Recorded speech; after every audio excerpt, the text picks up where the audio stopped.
আমাদের যে আমাদের আলোচনা বিষয়টা ছিল বিষয়ের মনে ছিল আধুনিক সমাজ বিনির্মাণে কুরবানি অন্য কোনো একটা মাধ্যম। এখন আমরা যেহেতু জবাব খাচ্ছি যে তারা কোরআন হাদিসই মানেন না, তাহলে তাদেরকে কোরআন হাদিস বোঝাতে হবে, তারপরে কোরবানি বোঝাতে হবে। সেজন্য যদি আসেন, যদি সময় হয় আমরা কোরআন হাদিস বুঝবো, তারপরে ইনশাআল্লাহ আমরা কোরবানি বোঝাবো। হয়নি।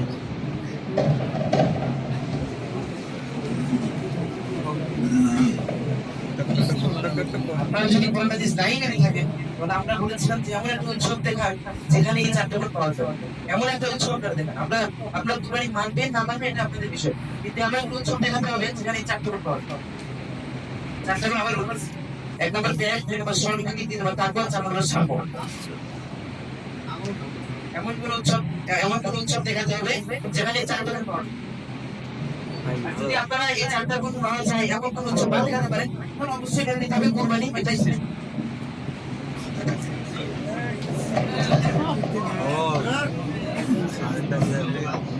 আপনারা যদি একান্তরে আমাদেরকে বোঝাতে চান, যে আমাদের কাছে দলিল পেশ করতে চান, তাহলে প্রথমে আমাদের কাছে কোরআন হাদিস সাব্যস্ত করতে হবে। যদি কোরআন হাদিস সাব্যস্ত করতে না পারেন, তাহলে আমরা বলবো আপনাদের কোরআন হাদিস সঠিক নয়।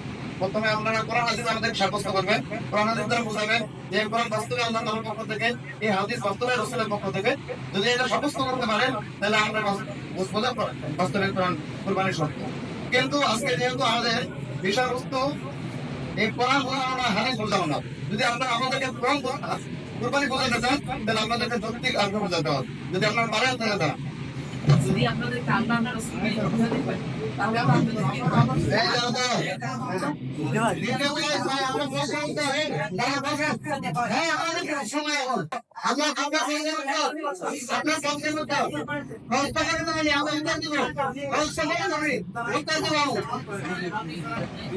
আমি বলেছি যে আপনারা যদি কোরবানি নাই মানেন, আপনারা বলতে চাইতে হবে না।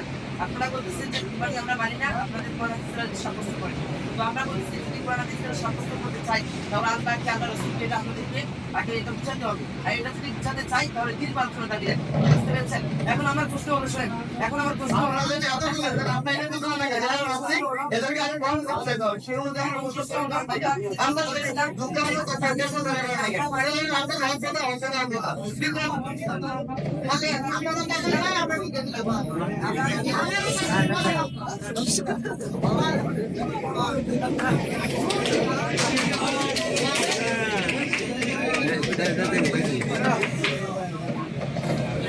আজকে আমাদের আলোচ্য বিষয় হলো আদর্শ সমাজ গঠনে কোরবানির ভূমিকা। আপনি প্রশ্ন করতে পারতেন কোরবানি ছাড়া অন্য কি জিনিস আছে যেটা দ্বারা আদর্শ সমাজ গঠন করা যায়, আপনাদের কোরবানিতে কি ফায়দা, কি মাহাত্ম্য, কি আছে না আছে, এটা তো প্রশ্নটা আসতেই পারে না। আপনারা একটু চুপ থাকা। আজকের আলোচ্য বিষয় হলো কোরবানি আদর্শ সমাজ গঠনে ভূমিকা রাখে কিনা। প্রশ্ন হতে পারে কোরবানির বিকল্প অন্য কিছু আছে কিনা, এটা দ্বারা আদর্শ সমাজ প্রশ্নই হয়।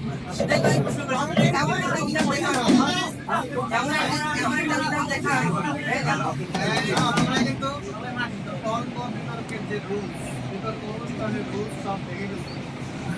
বিতর্ক অনুষ্ঠানের রুলস সব সাগর, স্পিকার ঠাকুর, বিচারক ঠাকুর, তাদেরকে প্রত্যেকটা কথা তাদেরকে বলতে হয়, তাদের মাধ্যমে তোমরা এখন সরাসরি যেভাবে মারামারি ওটা ভালো হবে না, এটা ভালো হবে না। দূরের কথা, বাপের সাব্যস্ত হয়ে গেলে এটা মানে বাপের করে যেভাবে সাব্যস্ত করার চেষ্টা করি, এটা মনে হবে যে যুক্তির আলোকে সাব্যস্ত হচ্ছে, কিন্তু অনেকগুলো কথা থেকে যাচ্ছে যেটা হয়তো বা ওদের যে আইনগুলো তাদের কারণে বুঝতে পারছে না।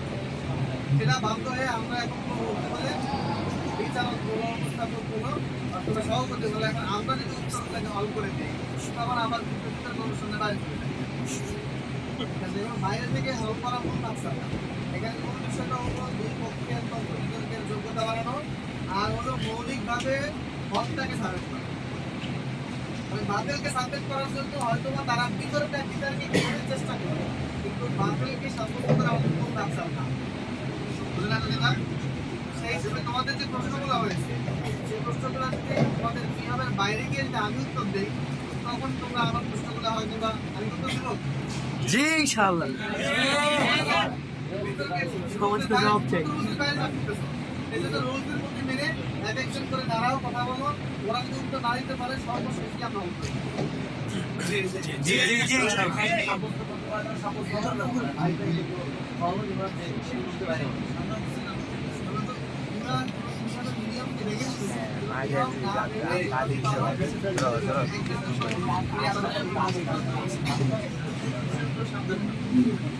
মাননীয় বিচারক মণ্ডলীর কাছে যে আবেদন সেটা হলো যে আপনারা তারা বলেছেন যে কুরবানিটা সাব্যস্ত কিনা। আমরা ভূমিকার মধ্যে দীর্ঘভাবে আলোচনা করেছি যে কুরবানি এটা কোরআনের আপনাদের সাব্যস্ত। এখন আমরা তাদেরকে যৌক্তিক আলোচনা আমরা বোঝানোর চেষ্টা করেছি। এখন যদি তারা না বুঝে তখন এটা তাদের ব্যর্থতা। এখন তাদের কাছে আমি প্রশ্ন করেছি যে আপনারা যদি পুরো কোরবানি এই বিধানটাকে দায়ী মানেন তাহলে আপনারা আমাকে এমন একটা বিধান দেখান, এমন একটা উৎসব দেখান যে উৎসবের মধ্যে এই চারটা গুণ আছে। এটা আমি তাদেরকে প্রশ্ন করছি। এখন দুটো থেকে আমি বলি, এখানে কিন্তু আস্তিক নাস্তিকের ভাগ করা হয়। কে আস্তিক কে নাস্তিক এই বিষয়টা আমি কিন্তু দুই ভাগে ভাগ করা হয়। আস্তিক থাকবে এক পক্ষে, নাস্তিক থাকবে আরেক পক্ষে, এটা বিষয়। এখানে আস্তিকতা নাস্তিকতা আল্লাহকে মানি আল্লাহকে মানি না এই বিষয়টা যদিও 2% সম্পৃক্ত, 100% মুক্ত করে সম্পৃক্ত না। আমাদের মূল বিষয় হলো কুরবানি সমাজ গঠনে, আদর্শ সমাজ গঠনে ভূমিকা রাখে। এই কথাটাকে তোমরা কাটবা, তোমরা বাস্তব রাখবে।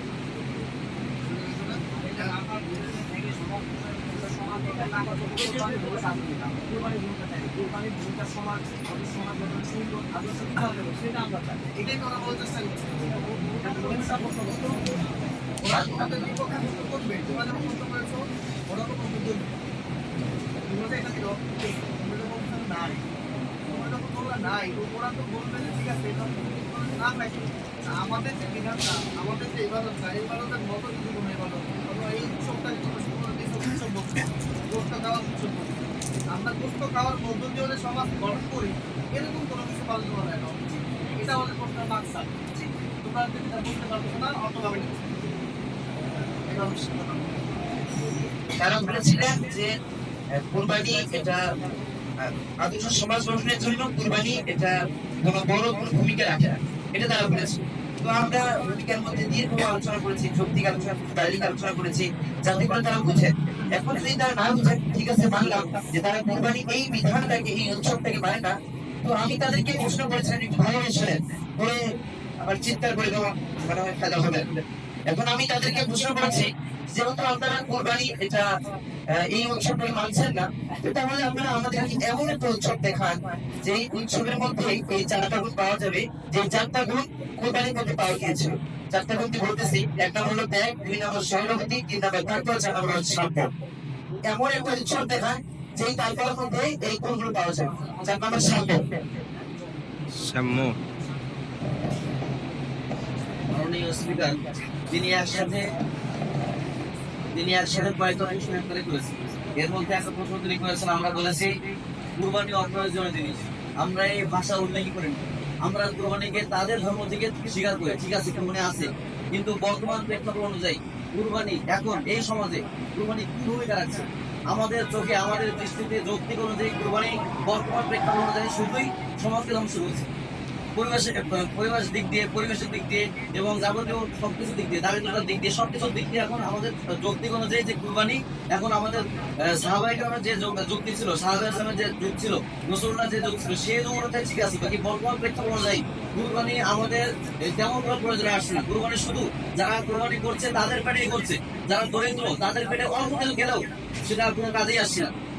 এখন আমার সেবার যে প্রশ্ন করেছেন যে আমরা কুরবানি অপ্রয়োজনীয় বলে ইয়ে করছি, আমরা এর ভাষা উল্লেখ করিনি। কুরবানি আমরা তাদের ধর্ম অনুযায়ী, তাদের ইসলাম অনুযায়ী কুরবানি প্রয়োজনীয় জিনিস, তাদের ঠিক আছে। বাকি বর্তমান প্রেক্ষাপট অনুযায়ী সমাজ আদর্শ গঠন, আদর্শ সমাজ গঠন হিসেবে কুরবানির ভূমিকা ন্যূনতম নেই।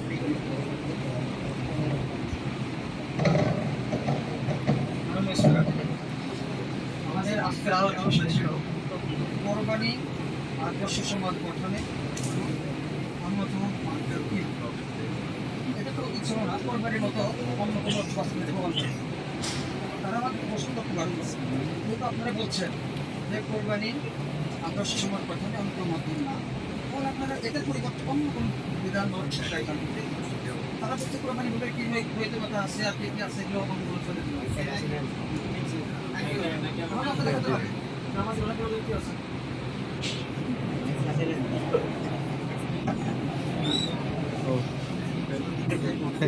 আমাদের মিলে বলেছিলাম যে আমরা পর্যায়ক্রমে আমাদের মতের পক্ষে কয়েকটা যুক্তি সৃষ্টি করার প্রশ্ন এবং আমরা চাবো যে আমাদের বিভক্ত দলের ভাইরা আমাদের যুক্তিগুলো সঠিক উত্তর দিয়ে আমাদেরকে বিশ্বাস করে সুন্দর করার চেষ্টা করে।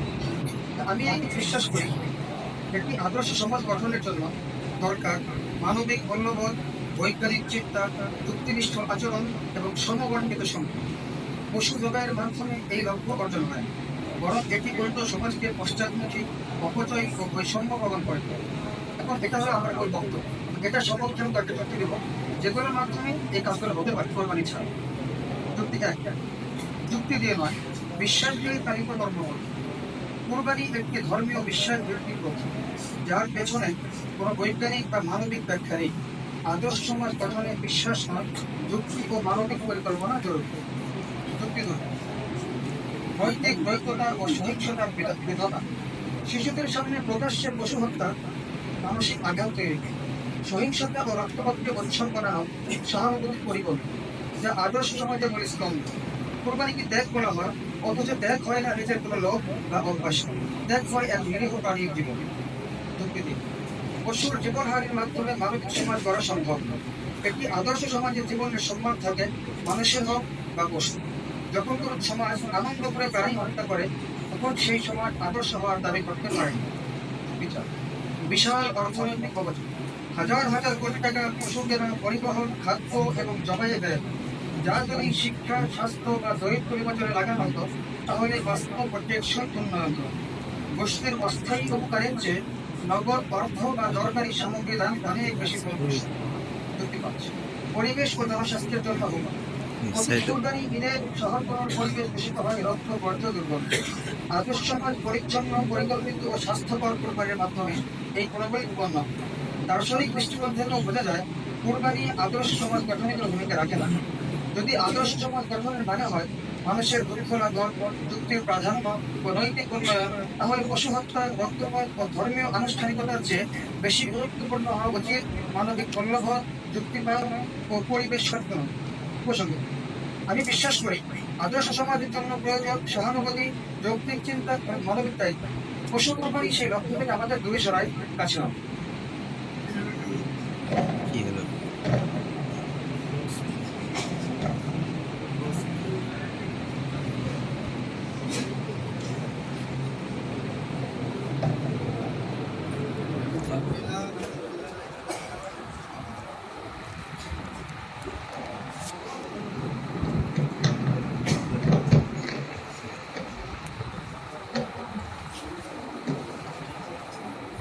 মাননীয় স্পিকারের কাছে আবেদন যে আমরা যে প্রশ্নটা করেছিলাম তাদের কাছে এটার উত্তর নিশ্চিত মাত্র আসে, বরং তারা 4টা যুক্তি দিয়েছে যে 4টা যুক্তি আমাদের এই বিষয়ে একটার সঙ্গেও মিলে। এবং এখন যদি আমাদের এই 4টা যুক্তির আমরা খনন করতে পারবো, কিন্তু মূল কথা হলো যে আমরা যে প্রশ্ন তাদেরকে করেছিলাম এটার উত্তর আসে। এগুলো খনন আমাদের কাছে আছে।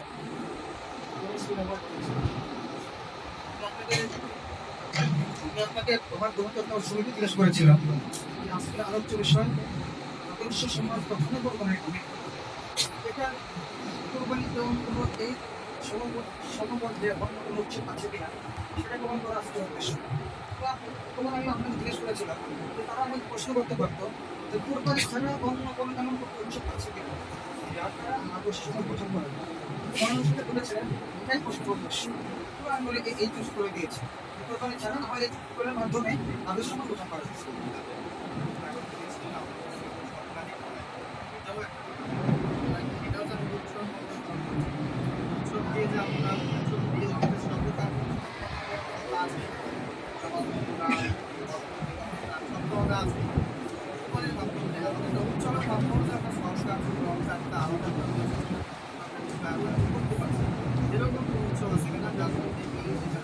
এরকম কোরবানির মাধ্যমে কি করতে পারছি আপনি সমাধান করতে পারছি।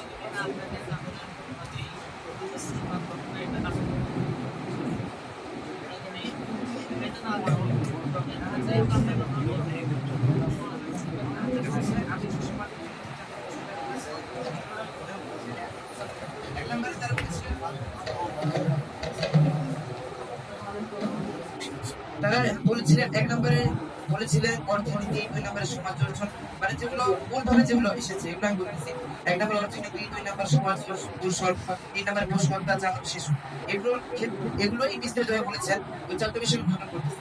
1 নম্বর তারা বলেছিলেন যে এই কোরবানির মাধ্যমে অর্থনীতির দিক দিয়ে এটা অনেক বড়,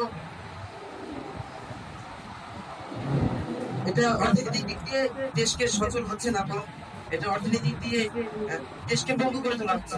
তো এটার আমি একটা প্রতিবেদন দিচ্ছি যে আপনারা দেখে নিবেন সময়ের আলো, আজকে বুধবার 28শে মে 2025, সেখানে এসেছে সেখানে লিখেছেন হলো কৃষিবিদ শামসুল আলম। তিনি এই বিষয়ে অনেক বিস্তারিত লিখেছেন যে কোরবানির মাধ্যমেই একমাত্র দেশের অর্থনীতি সচল হচ্ছে। এটা 1 নম্বর। 2 নম্বর হলো সমাজ দূষণ। তারা বলেছেন যে কোরবানির মাধ্যমে সমাজ দূষণ হয়, এটা একটা ভুল কথা। বরং আমাদের ইসলামের মধ্যে এসেছে যে আত্মীয় ঈমান, এমনই পবিত্রতা সংক্রান্ত অনেক বিস্তারিত হাদিস এসেছে। তো সমাজ কোরবানির মাধ্যমে কখনোই সমাজ দূষণ নয়, বরং কুরবানির সময় যে রক্ত ইত্যাদি নোংরা, বিভিন্ন জায়গায় নোংরা ইত্যাদি পড়ে থাকে, এগুলো হলো মানুষের উদাসীনতা।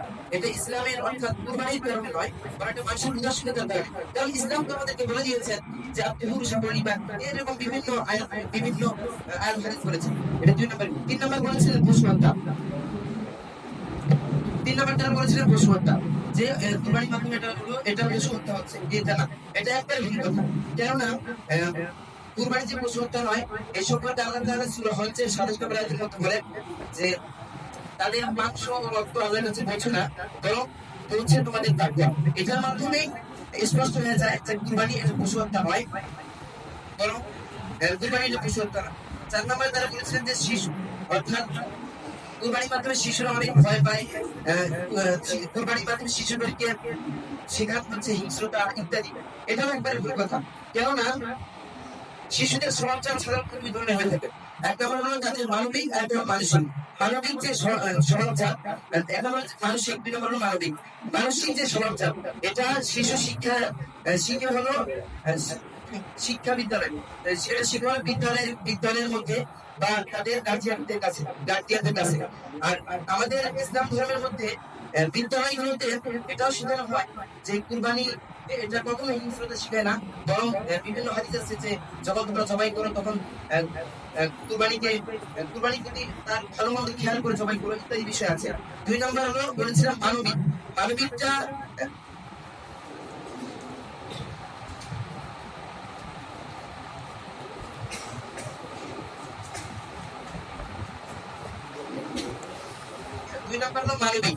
মানবিকটা শিখে তার গরিব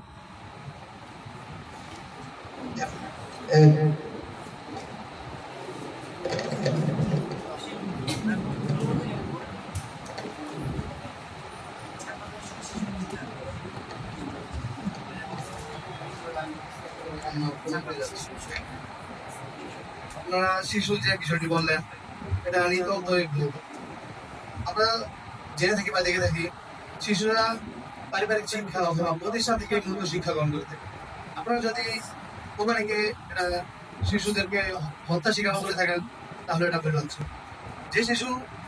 যদি শিশু কোরবানি দেখে থাকে, তাহলে সে ভয় পাবে, এবং ভয় পাওয়ার কারণে তার মা বাবাকে জিজ্ঞাসা করবে এটা কি, এটা কেন। তখন তার মা বাবা তাকে শিক্ষা দিবে এটা আল্লাহ তাআলার বিধান বা এটা এমন। আর এটা যদি কোরবানি থেকে যদি এটা খুনাখুনি শিকার হয়, তাহলে আমার সমাজে কত খুনাখুনি মারামারি হচ্ছে, সেগুলো কি আপনি এমন অপবাদ দিবেন? আরেকটা বিষয় বলেছিলেন কোরবানির মাধ্যমে নাকি পরিবেশ দূষিত হয়।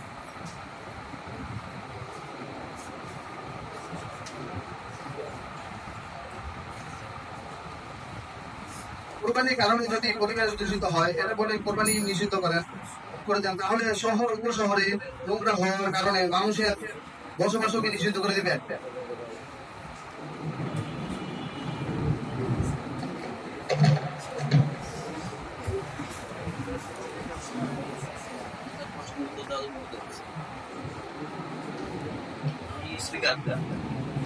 তার প্রশ্নে আমি 2টা উত্তর, তার প্রশ্ন 4টি, আবার আমাদের 4টি যৌক্তিক ভিত্তিতে তার প্রশ্ন 4টি এসেছে, এর মধ্যে আমি 2টা উত্তর দেবো ইনশাআল্লাহ। এদের মধ্যে তারা যে আমাদের কণ্ঠ করেছে এর মধ্যে বলেছে যে সমাজে যে পরিবেশ দূষণ হয় সেটা আমাদের ভগবানের কারণে হয় না। হাদিসের মধ্যে তাদের হাদিসের মধ্যে এসেছে আত্মগৌরব শাস্ত্র ঈমান। এক্ষেত্রে কয়েকজন মানুষ যে আত্মগৌরব শাস্ত্র ঈমানে দেখে। আমরা মাঝে মধ্যে কোরবানির দিন দেখতে পাই, আমরা কোরবানির দিন দেখতে পাই যে রাস্তার মধ্যে রক্ত পড়ে আছে এবং এই রক্ত বৃষ্টি আসা না আসা পর্যন্ত কেউ পরিষ্কার করে না, এবং অনেকে আছে মাটির মধ্যে এটা পুঁতে লাগে, আবার অনেকে আছে উপরে ফেলে দেয়, বা বিভিন্ন বিষয় এগুলো থাকে।